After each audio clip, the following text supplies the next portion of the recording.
Hey guys, welcome back to my channel. As I said in my previous video that I would be doing each love language with a separate video. So I want to begin with the first love language and as I move on. And before even I go into explaining the love languages, let me begin by saying there's something called bilingual. So there's some of us who have more than one love language. You don't have to have one. Okay, you may realize, oh, I'm this, but I'm also this. So sometimes you wonder, how can I be two? Yes, you can. There's something called bilingual.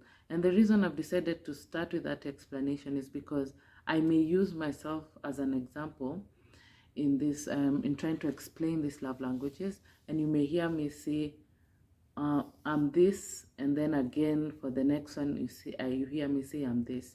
And I would like to go with the flow of the book, the way the book started explaining each love language. And it just happens to be that the first two are my love languages. So you'll hear me use myself, or even though I don't, I just wanted you guys to know that there's something called bilingual. So don't wonder, how can I be two? You can. All right. And usually these two complement. I'm not sure about you, but for me, my two love languages complement. As I thought about it, I realized I like this love language because I'd like to hear this as well. When I'm done with the first two love languages, I'll explain how it complements for me. Then you can gauge and see if it complements for you. But if they're totally two different, they don't complement each other, they're just two different love languages for you, that doesn't mean you're not bilingual. You still are, because you feel loved when these two love languages are spoken to you. So you can imagine if learning one love language for your spouse is work, now the spouse who has two. So anyway, let's just go straight into this before I talk too much. So the first love language is words of affirmation. And we need to realize that words of affirmation has different types. So there are three types of words of affirmation. There's encouraging words, kind words, and humble words. And the interesting thing is, when someone says their words of affirmation, like I'm words of affirmation, that doesn't mean I'm all three types. That's why I wanted to redo the video, because it's deep. There's a lot. I'm not all three types. I'm actually the first one. I'm words of affirmation, encouraging words. Right. So just because you hear your spouse is words of affirmation doesn't mean they're encouraging words, kind words, and humble words. Nah. Anyway, let me just go into this. So I'll define what words of affirmation is in my own words. And if I didn't say it in the beginning of this video, I'm going to look down a lot, because I decided to write down notes, and I don't want to go off topic, and I don't want to forget information. I want this to be as clear as possible. So words of affirmation are words that make you feel appreciated and loved. And I'd like you to underline that word. It's words. Words make you feel appreciated and loved. I know actions, we like to say actions speak louder than words. Yes, they do. But you need to realize, when it comes to words of affirmation, your spouse with this love language is not, or you with this love language, you're not looking for actions. You're looking for words. You need affirming words. Okay. So I'll start with the first one, encouraging words. Encouraging words can boost your confidence. These are encouraging words are words that boost your confidence. They can change your whole scope on life. They can renew your mind, as the Bible says. It's just a whole mind shift. And at the end of the day, you feel loved when your confidence is boosted by someone who loves you, and that is mainly your spouse. So it can boost your confidence. I'll give an example that was from the book. There was a couple, and the wife was or is, by the way, the book was written back in the 90s, so that's a long time ago. So either the wife was or is, she was in the book, she was a very good writer. And when she was in college, she took journalism, and she realized her gift of writing when she was in the middle of her course, and it was too late to change. So she decided on the side, I'm going to be writing articles and then send them to publications. So she sent out her first article and then got back a reject letter. So this reject letter brought her confidence back down to 0. It got to the point she didn't even desire to write anymore. So now, because she was looking for that, as I said here, boost your confidence situation, she decided to share her articles with her husband. And when she shared with her husband was too busy and would put her articles to the side. So again, now this brings her confidence down yet again. So when I believe it's when they went for a marriage sessions with Gary Chapman, that's when her husband realized, oh, she's actually words of affirmation, encouraging words. So he decided, let me pick up her articles and see and get to learn about her through her writing. And when he read her articles, he realized she's a really, really, really good writer. The way she writes enables you to imagine. She was clear. He just really enjoyed her articles. So she was in the room reading a book, and he walks in and begins using encouraging words. Oh, babe, I read your book. I read your article. It was so good. I was able to imagine. I enjoyed every bit of your article. You should write more. And Gary Chapman now asks us, you can imagine what she did next. She put down her book, and that was the end of her reading her book in that room, and she started writing again. And it says in the book, today she became a very well-known writer. So you see how encouraging words shifted the situation from her, from her confidence being at 0 to being at 100. Just by someone saying those few words. To you can think, I just said simple words, but to one who is words of affirmation, encouraging words, it changes everything. Let me also use another example. You've dressed up and you don't feel like this outfit suits you. You know how, especially as women, I always like, let me just speak for women because I'm a woman, yeah. So you've put on this outfit. When you bought the outfit, you liked it. But when you put it on, you just don't feel cute. And your husband walks in, you're changing, your mood is a bit down, and he says, oh, wow, babe, you look so beautiful. I like how that outfit looks on you. I can't wait to go out with you and show how beautiful my wife is. When your moods were down, immediately they go up. Even as you walk out of that door, you feel 100. You feel so beautiful. You're walking with your head up high. That's how deep encouraging words is. So I would say encouraging words is compliments. That's what encouraging words are. They're compliments. Anything that is to you considered important, anything to you that is considered your gift, anything that you hold to high esteem, and then someone compliments it. Because let me use, as I said, I'm a Christian YouTuber, so let me use Christian biblical words. When the enemy really attacks our minds a lot, all of us, it doesn't matter what love language you are, but let me just focus on this one. The enemy really attacks our minds a lot. So now you feel You can feel ugly. You have extreme low self-esteem. You never feel like you're worth it. You feel useless.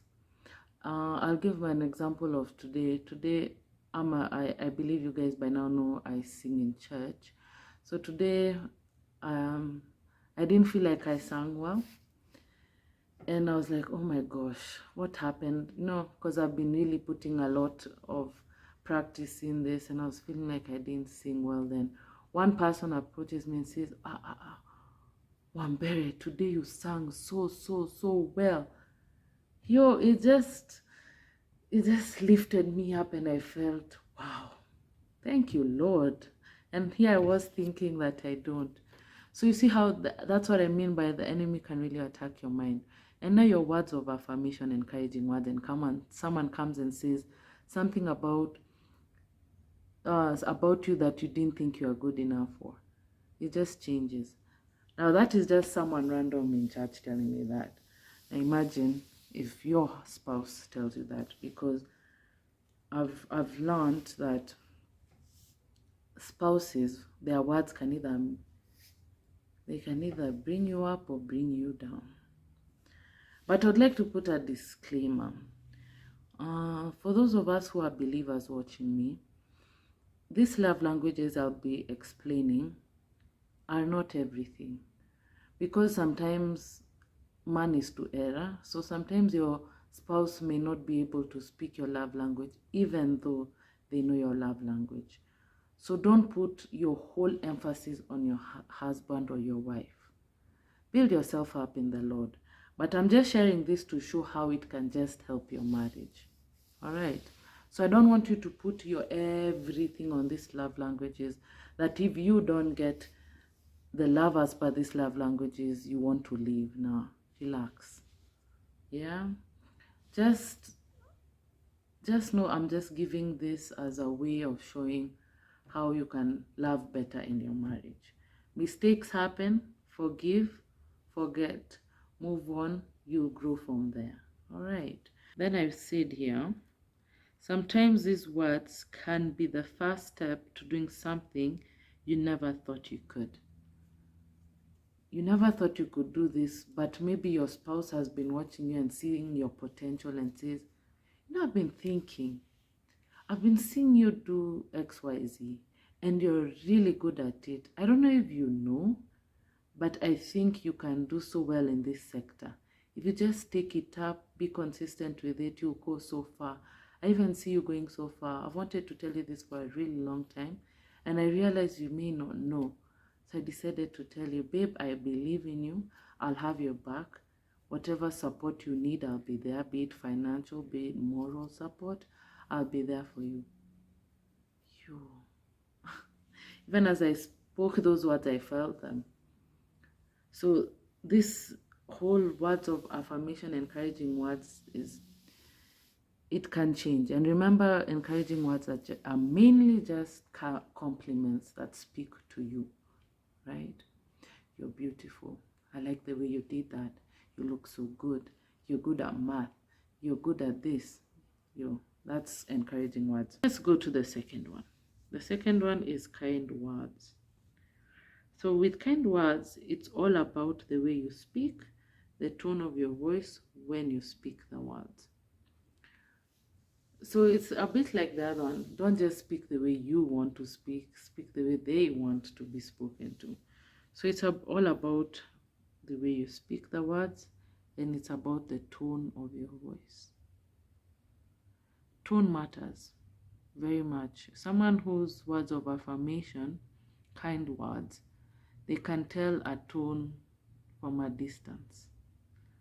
By the time you start opening your mouth and you've spoken maybe even 2 words, they've already heard the whole tone, and they already know how this whole conversation will go. It's not the tone, that's not the tone that they need to hear. So with this one, you need to speak from a place of calmness, and you need to speak from a place of patience, because there's a way you have to ensure the words coming out of your mouth are kind, are gentle. like they're coming from a soft-hearted place. Yeah, that's the best way I can put it. If you come, maybe you are brought up with harsh words and you think, and then harsh words were okay for you, and you think someone who is words of affirmation, kind words, that will work, it won't. They will feel totally, totally, totally unloved. So you have to be kind about it. I'm trying to think, as I'm talking to you guys, I'm trying to think of an example to explain this. Let me see if my notes have anything to direct me to a good example. And also, by they can tell if you're sincere by the way you phrase your words. So now that's why I was telling you this thing is an investment, because you know you have to be careful. Before you speak, think through what you're about to say. You know, some of us are built that we just speak whatever comes to our mind. But for someone who you want to love them with kind words, you have to really think about what you're going to say. I don't know, I like using, I guess because it's for married couples, I like using practical examples of upkeep of the home and the family. So excuse me if I'm very traditional in my thinking. The husband comes home, sees that the wife did a really good job in the house, a really, really good job. And instead of using kind words, he comes and says, I don't know why you've never thought about doing this more. Or, no, I'm so tempted to use Kiswahili for this one. But he comes home and he's like, why haven't you ever thought about being this clean? Instead of me coming home and finding a dirty house when I can actually come home and find a clean house. Should have thought about it earlier. Now to him, he may think he's complimented her. He's used kind words because to him, he's giving a compliment, but it's coming out the wrong way. And how about instead of switching and saying, you've done a really, really good job in this house.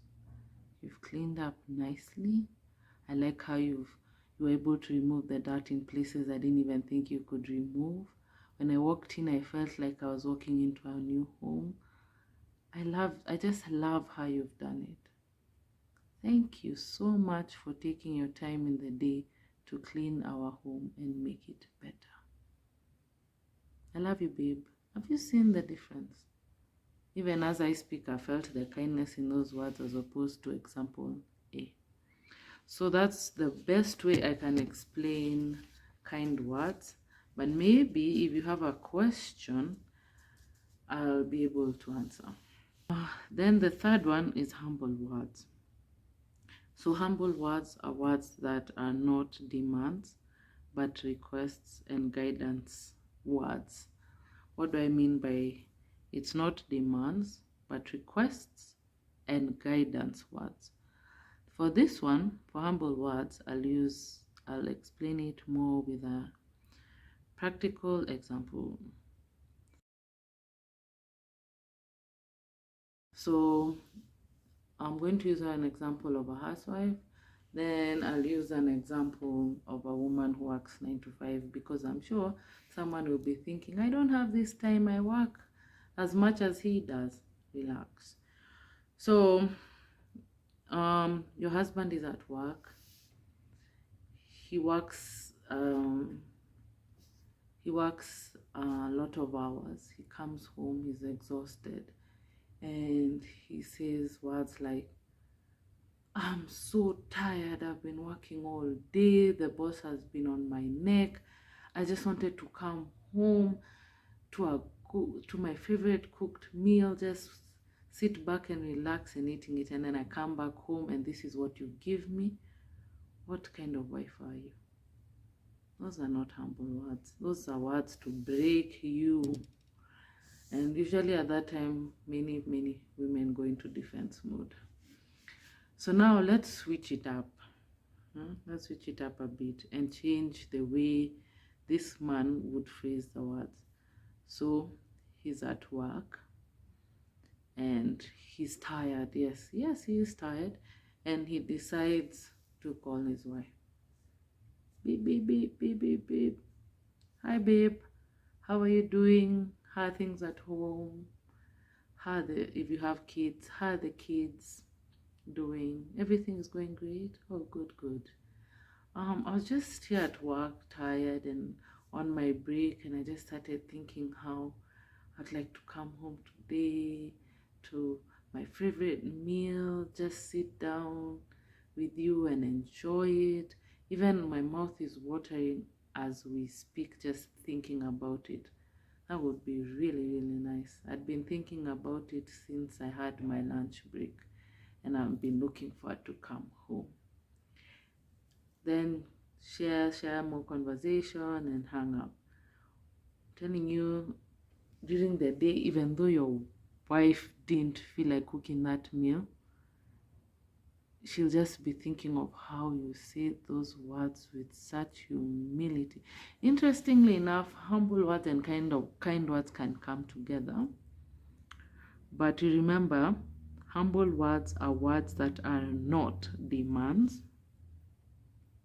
The first one, he made a demand. The second one, he made a request. And before he made the request, he guided her. She wasn't thinking about cooking his favorite meal during the day. She was focused on the chores in the house. She was focused on the baby and other things. The favorite meal, she was just like, or maybe even she was thinking, oh, what quick meal can I prepare? It's been a long day. But now he calls, guides her how, makes her think, oh, he really likes this X food a lot every time I make it. And he's guided. And then he's asked me, he's requested with such humility. So the guidance is, even though she didn't want to do it, before she knows it, her 2 feet are taking her to the kitchen. Her hands are preparing the meal he desired. And when he comes home, he finds his favorite meal. The wife feels loved, and he feels loved. It's a win-win situation. Now, for those of y'all who work busy schedules and you're not housewives, I got you. If you live in, let me say where I live in Kenya, it's easy for us to get help. That is a house manager, or you guys call them nannies or housemaids. You can call the house manager and request that she or he prepares the ingredients, so that when you come home, it's very easy and quick for you to prepare. The house manager can even help you put it together. Remember, your husband should understand that you're also busy, but the fact that you did it for him speaks volumes, even though you did not do the whole process. Now, for those who, if I have any viewer from abroad, you could do, you could plan how. Honestly, I may not be able to know how to say you do it. I don't know if you do a meal prep, or you just say, oh, baby, no, I'm very busy and I didn't have the time, but I took the time to look for a restaurant that cooks the same meal that you like. Maybe not as good as me, but I will do this meal for you on the weekend when I'm free. You see, it's a win-win situation. It's like the way we like to say, the thought counts. Because again, the spouse should understand. I'm not talking about those spouses who demand in a way that does not make any sense. And the third, no, I'm actually done. So when I've gone through these 3 words of affirmation, you need to realize what I meant by it requires investment. It's a lot of investment, because you need to put your ego, you need to put your pride, you need to put your emotions, and sometimes even you need to put your desires aside and focus on your spouse. Because these things, words of affirmation may not come naturally to you, again, because this is not your love language, but you have to sacrifice to learn. And it won't be easy, because sometimes when we're doing these words of affirmation, maybe your husband, when he left the house, he was really mean to you. Or when your wife left the house, she was really mean to you. So you don't want to go cooking his favorite meal. You don't want to do this for her. You don't want to talk to her kindly. You don't talk to her with humble words. You don't want to talk to her with encouraging words. You actually sometimes don't want to talk to her. You want to be rude. So now that's where the sacrifice comes in. And it's like in Christianity, we say we crucify the flesh. The flesh has no say in this situation. So guys, what I'll do is, if I wasn't 100% clear for you, and maybe my examples are not good enough, you can put in the comment section what you want me to explain. But I won't respond to your comments at the moment. I'll first go through all the words, all the words. I'll go through all the love languages first, then I'll do a Q&A so that I can touch on all of them instead of doing a separate video for each one of them. So if I don't respond to you promptly, I'm not ignoring you. I just want to finish through. Then that's if I have any comments. Anyway, guys, until the next video, peace.